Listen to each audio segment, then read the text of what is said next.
Greetings, everyone. What is up, and welcome to another edition of The Danny Show. I'm your host, Dan Cody, and this is where I give commentary and reviews on all things wrestling. Thank you guys so much for joining. Tonight, should I say, Friday Night SmackDown comes to us from the city of Orlando, Florida, home of NXT. And in honor of Orlando, one of the things, I do two types of things on this channel. When it comes to countdowns, usually my countdowns involve birthday tributes or city tributes. Today, because WWE SmackDown comes to us tonight from Orlando, Florida, I thought I'd come here and give you guys my top 10 favorite matches to happen in the city of Orlando. So let's get started, shall we? We will start at number 10. We will start with one of the greatest WrestleMania matches. I don't want to say the greatest, but a great WrestleMania match. Career threatening match between Shawn Michaels and Ric Flair. Ric Flair had been wrestling for a while, and he said he would never retire. Vince McMahon gave the stipulation that the next match he loses, he would have to. So he went on winning matches against Orton, MVP, etc. But this match would be Ric Flair's last match, and of course it would be no greater opponent to have your last match with than Shawn Michaels. And Shawn Michaels got to prove why he is Mr. WrestleMania, as these two had an incredible classic. In the end, Shawn Michaels would win, and he would give the Young Bucks something to pick on with the "I'm sorry, I love you" line before going for sweet chin music and winning the match, and it will be a very emotional moment for the fans in Orlando.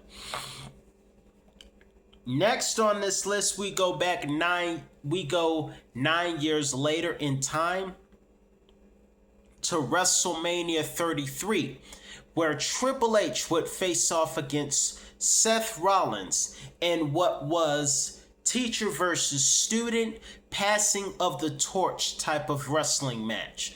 Seth Rollins had a bad leg. He usually seems to have a lot. Wait a minute. I don't know if he had a bad leg at this time, because between what's going on between him and Punk, sometimes I wonder if Seth was true with anything. But in any event going forward, at the time, he probably did truthfully have an issue with his leg, thanks to Triple H. And due to Triple H's betrayal, that built up for this match. However, his leg was targeted, and we wondered if Seth was going to be able to fight off with one leg, because Jim Ross always says a one-legged man in a butt-kicking contest usually doesn't succeed. However, Seth Rollins pulled out a lot of great moves, even high-flying moves, to win this match. But due to Triple H being distracted by an accident where he accidentally bumped into his wife and put her through a table, causing her to fall into a table, Seth took advantage of this and went for the pedigree, which he took from Triple H, and won this incredible match. Next on this list at number 8, we go back to my childhood. This is John Cena versus The Undertaker on an episode of SmackDown 5 days before my birthday. This was June the 24th of 2004, where John Cena challenged The Undertaker after The Undertaker, with Paul Heyman's influence after kidnapping Paul Bearer, attacked John Cena and RVD the previous week. So, the next week, John Cena and The Undertaker would go at it in the main event of SmackDown, and it was great to watch. However, due to the fact that the referee was down when John Cena went for what was then called the FU, he couldn't get the pin. The Undertaker rose up, sat up like he usually does, used John Cena's chain, went for the tombstone, and won this match. At number 7, we have the Royal Rumble 2016. Long before he was the tribal chief, Roman Reigns was actually the WWE champion. However, the McMahons made it perfectly clear that they did not want him as their champion. In some cases, the fans kind of agreed.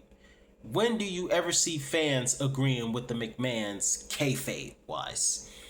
But nonetheless, in Orlando, Florida, at Royal Rumble's main event, we had Roman Reigns doing what no one has ever done, which was defend the WWE Championship in the Royal Rumble at number 1. And he almost won this match. And of course, I believe, if I'm not mistaken, Cody Rhodes was there as Stardust.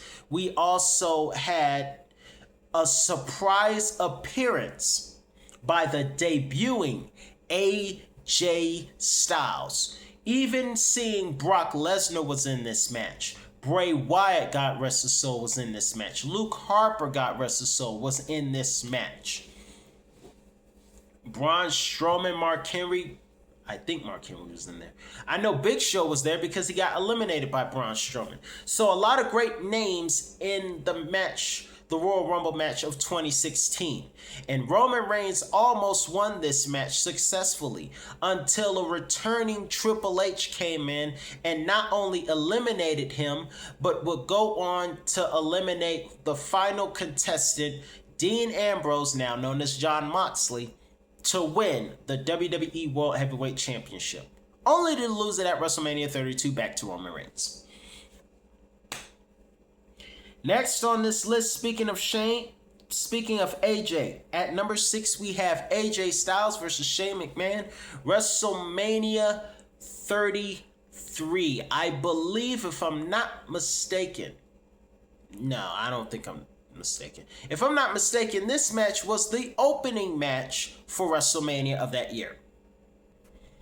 And if you pay close attention to this match and the audience reaction, you can see that even though AJ Styles was supposed to be the heel of that match and Shane McMahon was the face, there was a lot of respect from the fans on AJ Styles' side, considering that Orlando is also home to what was the Impact Zone in the mid-2000s.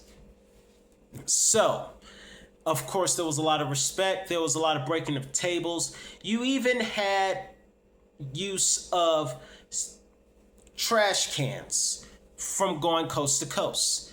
However, at the end of this match, and after a missed shooting star by Shane McMahon, AJ Styles would win this match. And 48 hours later, on Tuesday Night SmackDown, back when it was on Tuesday nights, Shane McMahon and AJ Styles would call it a truce and show respect after having an incredible opening to WrestleMania. Next on this list, we go back 9 years in time to WrestleMania 24 again. But this time, it is The Undertaker versus Edge. Championship versus career, and the main event.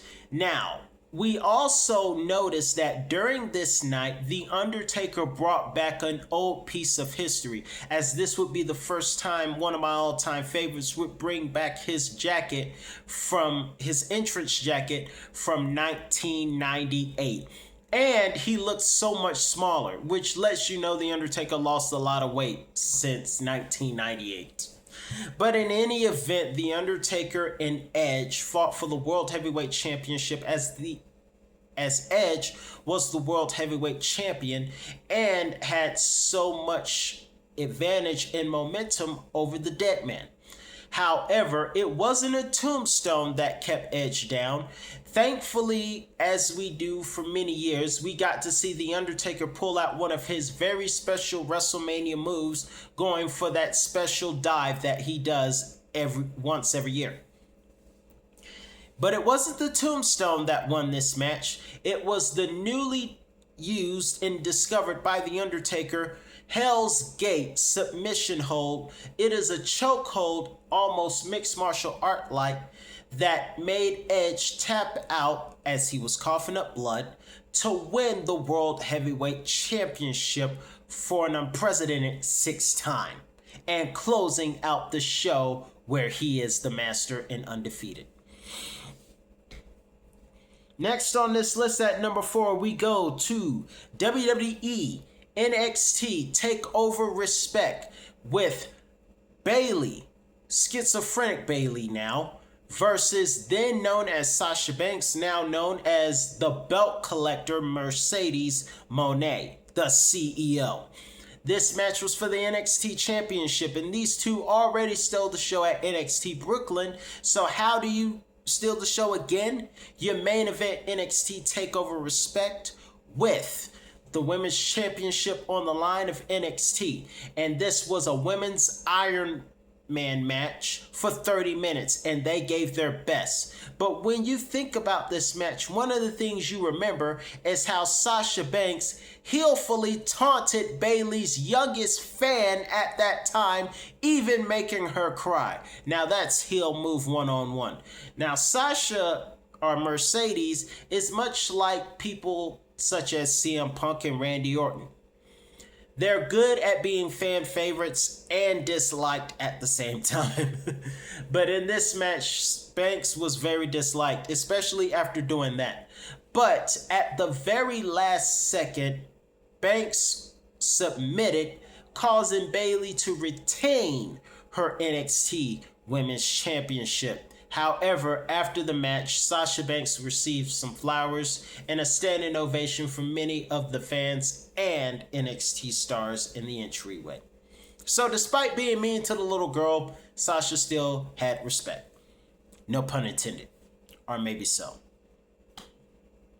Next on this list, we go to number 3, back to Edge. This time we have Edge versus Randy Orton in one of the greatest wrestling matches ever at Backlash 2020. This did take place, I know, this took place under trainee fans in an Orlando studio due to a pandemic.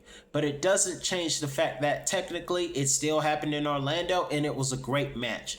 It was so great that these two men refused to quit, so they took pages out of other wrestlers' playbook. Eddie Guerrero was respected by both men, so both men attempted to do the Three Amigos, with Edge being successful. Randy Orton used the pedigree. Edge used the rock bottom.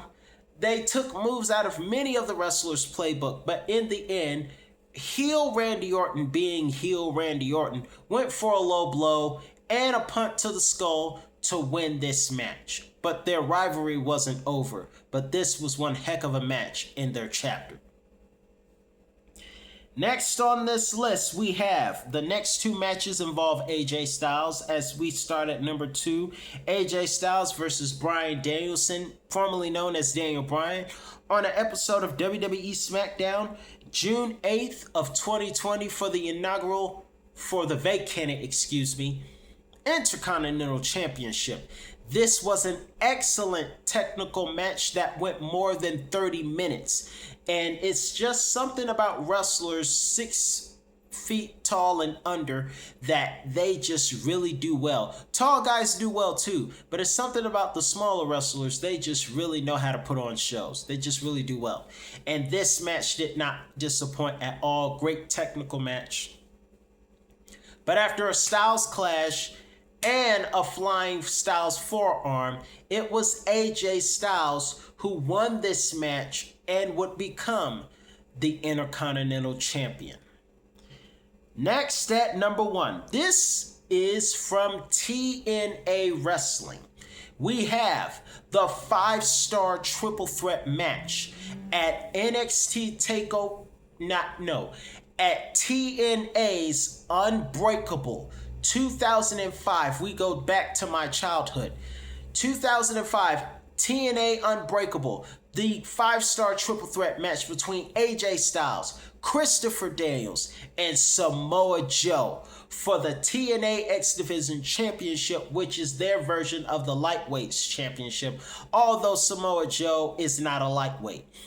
But he sure knew how to move like a lightweight. When you saw moves like the corkscrew, the flying corkscrew delivered by by Samoa Joe, along with a lot of the other amazing moves delivered by both men. This triple threat match remains the top match in TNA Impact history as far as I am concerned. But let me know in the comments below what you thought about this match. Fun fact, AJ Styles won this match, which meant he pinned Christopher Daniels, but Samoa Joe remained undefeated. So, AJ Styles wins this match, wins the X Division Championship. Let me know in the comments below what you thought was your favorite match from Orlando. I'm your host, Daniel Cody, and this is all the time I have for you today, and I hope you guys have a great weekend, and I will see you next time.